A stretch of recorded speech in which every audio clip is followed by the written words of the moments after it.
Alright, this is my makeup video number 1, so when I was down in Utah, we went to some bookstores, either Siegel Books or Deseret Books, which are stores that have like paintings of Christ, temples, and even have like books written by like prophets or apostles or like other church members or leaders.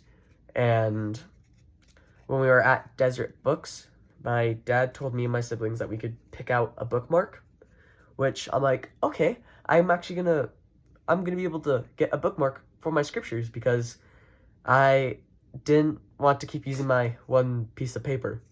So then when I was looking at the bookmarks, I loved the artwork on them, but I realized on the back of some of them, they had messages, which I'm like, I want to find a message that will jump out to me that is really good, which I ended up choosing this bookmark right here, which I'm like, this is a nice one.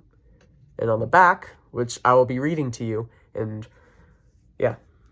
So it reads, 3 days after the Savior's death, 2 of his disciples walked the dusty road from Jerusalem to Emmaus. I don't know how to say that. As they spoke, they were joined by a traveler who asked about their conversation. The disciples replied, quote, "Art thou only a stranger in Jerusalem? They have crucified Jesus, but we trusted that it had been he which should have redeemed Israel." End quote. Then the stranger said, quote again, ought not Christ to have suffered these things and to enter into his glory? End quote. He then opened the scriptures to them, showing how all of the prophets had testified that Christ would be crucified and rise on the 3rd day. As night fell, the disciples asked the traveler to join them for a meal. Sitting together, the stranger took bread and blessed it, and brake it, and gave to them. And their eyes were opened, and they knew it was Jesus. End quote. That was Luke chapter 24, verses 17 to 32. We are often like the disciples. We let the worries of the day keep us from recognizing that the Savior is walking alongside us.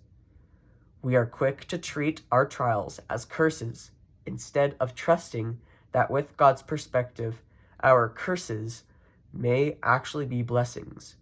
May we be more willing to wait upon the Lord, and may we see things as they really are as we walk our own roads to Emmaus.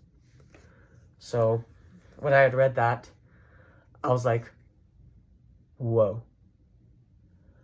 I know that trials or things that come upon us are supposed to be for our benefit, but I usually forget that, and sometimes I feel like I am alone in some of my problems, but this had reminded me how the Savior is walking alongside us, and that our curses are actually will be blessings for us. And when I had read this, I'm like, this is an awesome reminder. That was one of the things within that vacation that it was like spirit bomb.